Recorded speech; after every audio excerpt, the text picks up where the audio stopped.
Hello everyone, thank you for being here today with me. My name is Renée Garant. I am a master's student at the University of Guelph from the Department of Animal Biosciences, working with Dr. Alexandra Harlander. Today, I'm going to be talking to you guys about my project, the role of flight feathers on the ability of egg-laying hens to access elevated resources in multi-tiered housing systems. When wild species of waterfowl, such as the eared grebe, simultaneously lose all of their flight feathers during an annual molt, this causes them to completely lose their ability to fly, so they need to walk and swim to get around.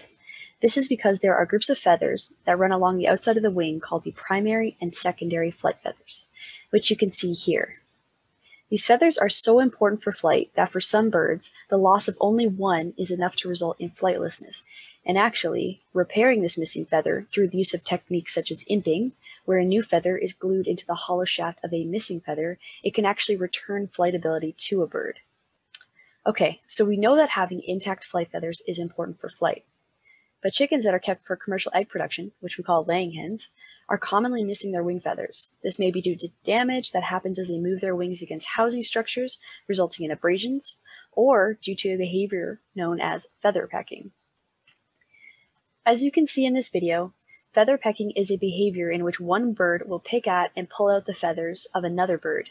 It is fairly common to see birds pecking at each other, but it becomes problematic when birds continuously repeat the behavior, resulting in loss to large areas of the feather cover, skin damage, and in some flocks this can further lead to cannibalism.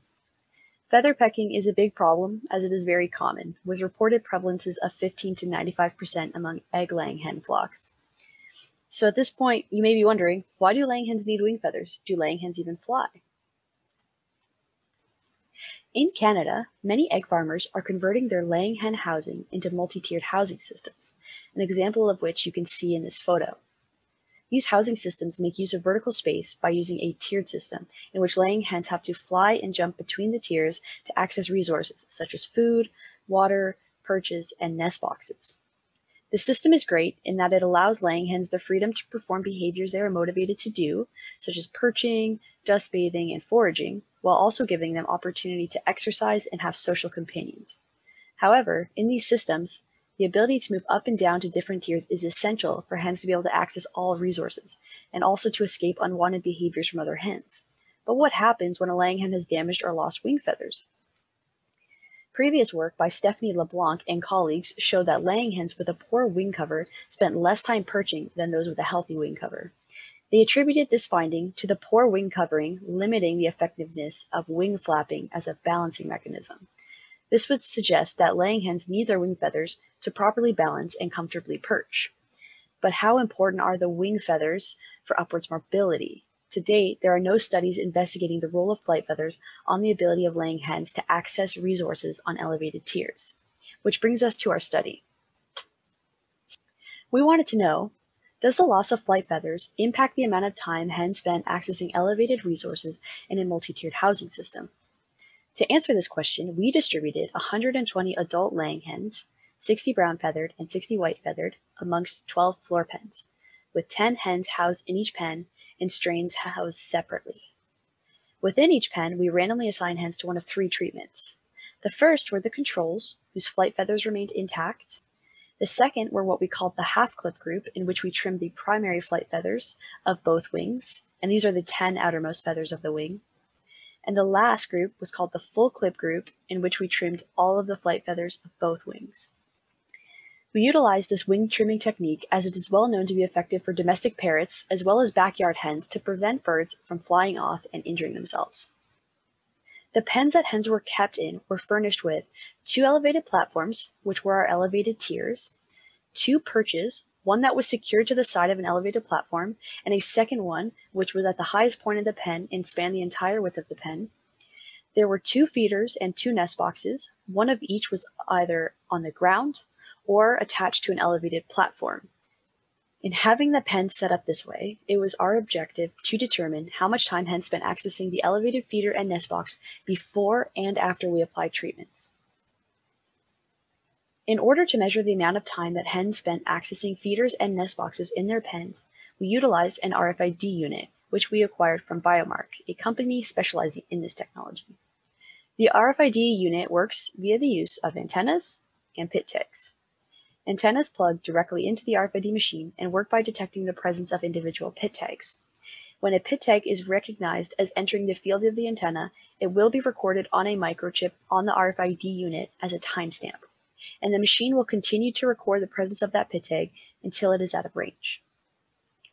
In using pit tags, we had to come up with a way in which the antennas would recognize the pit tags on each individual chicken, and we did this by securing the pit tags to chicken leg bands through the use of Gorilla Tape, steel-enforced epoxy, and elastic bandage. We sandwiched each pit tag between 2 pieces of Gorilla Tape. Once sealed, we secured the pit tag to the leg band with a layer of epoxy. Once that epoxy set, we then took a layer of elastic bandage and placed it along the inside of the band so that it was comfortable for the laying hens, and we secured that in place with more epoxy. In using this method, we were able to ensure that when a hen stepped onto an antenna, we would be able to record this event with the machine. The next thing we had to consider was antenna placement. As we wanted to record each individual hen's time at the feeders, we had to ensure that feed was directed to only one spot on the feeder where the antenna was attached.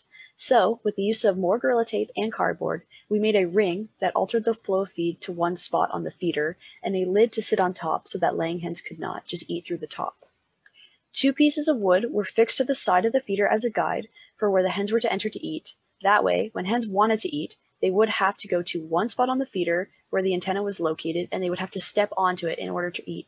And that way we can ensure that we got a good recording. And you can see that here in the video. Nest boxes were simpler. As they were already individual nest boxes, we just placed the antennas inside the nest box, we covered it with some of the hen's litter, and that way, when a hen entered, we would be able to record her for the entire duration that she spent in there. Now, moving on to the timeline of our experiment, the schedule appeared as follows. We took our first RFID recording on week 0 before we applied treatments. This was our baseline measurement. Directly after the first recording, all hens received their treatment. We then got a second recording 2 weeks after treatments were applied on week 2, and this continued every 2 weeks over the course of 8 weeks to give us 4 RFID recordings for each hen. At the end of the experiment, all of the raw RFID data was run through a script, and the output of that gave us the total number of milliseconds that a hen spent at a specific feeder or nest box, which we then converted into minutes. Then we took the total number of minutes that a hen spent at both the elevated and ground feeder to give us a total number of minutes spent at the feeders, and we used this to calculate the percentage of time a hen spent at the elevated feeder. We did the same for the duration spent at the nest boxes. We ran this data through SAS version 9.4 using a generalized linear mix model. Strains were analyzed separately as they did use elevated space differently, which we are about to jump into now. So just before we jump into the results, you are about to see a series of pie charts. These pie charts represent the total number of minutes spent at a feeder for each treatment group. The blue space inside the pie chart represents the percentage of time spent at the elevated feeder, and the orange represents the percentage of time spent at the ground feeder. When you see a single asterisk, it represents a significant difference of 0.05 or less, and 2 asterisks represents a significant difference of 0.01 or less. Differences shown are within treatment groups and are comparisons from week 0. Okay, so to begin, we will start with the percentage of time that white-feathered hens spent at the elevated feeder. On week 0, before treatments were applied, you can see that for all 3 treatment groups, elevated and ground feeder usage was relatively even. 2 weeks after treatments were applied, you can see that the control and half-clip groups maintain the same even feeder usage. However, the full-clip hens spent more than 40% less time at the elevated feeder than they had at baseline week. And interestingly, on week 4 and on week 6, we see that these patterns of feeder usage we saw in week 2 remained the same throughout the rest of the experiment. For elevated nest box usage, you can see that on week 0, white-feathered hens used the elevated nest box more than the ground nest box. 2 weeks after treatments were applied, the control and half-clip groups continued to use the elevated nest box the same as they had before. However, the full-clip hens spent significantly less time there, and they started to spend more time at the ground nest box. And as the weeks progressed, the full-clipped hens continued to spend less and less time at the elevated nest box with each passing week. So next, how did the brown-feathered hens make use of the elevated resources? For brown-feathered hens, elevated feeder usage was very minimal. These birds ate mostly from the ground feeder. Therefore, when we applied treatments to them, we did not see any significant changes to their pattern of feeder usage. And as the weeks went on, you can see that they continued to eat mostly from the ground feeder throughout the entire duration of the experiment. However, like the white-feathered hens, the brown-feathered hens also spent more of their time at the elevated nest box than the ground nest box. 2 weeks after treatment application, both the half-clip and the full-clip group saw a huge decrease in the amount of time that they spent at the elevated nest box, and they were now spending more than 75% of their time at the ground nest box. And as we saw earlier, the pattern that we see here on week 2 remained in place for the rest of the trial. So what does this all mean? Well, results of our study found that clipping the wings of laying hens reduced the amount of time laying hens spent accessing resources on elevated tiers, and that brown-feathered hens were affected by both the half and full clip treatment, suggesting they may have a lesser tolerance for wing feather loss and upwards mobility. Brown-feathered strains of laying hens are heavier than white-feathered strains, and a previous study using brown-feathered hens by Provine and colleagues showed that brown-feathered hens had 2 times greater wing loading than the chicken's close ancestor, the jungle fowl, meaning that these hens were heavier and they had less wing area to accommodate their mass, resulting in shorter bursts of flight. In addition to this, a study by Leon and colleagues showed that laying hens are already at their performance limit for low-speed descendant flight, and that is when the hens had all of their wing feathers. So these results, along with ours, indicate that flight performance in laying hens is poor, and that an intact flight cover may be more important for elevated resource access in laying hens than previously known. I just wanted to thank you all for listening to my talk today.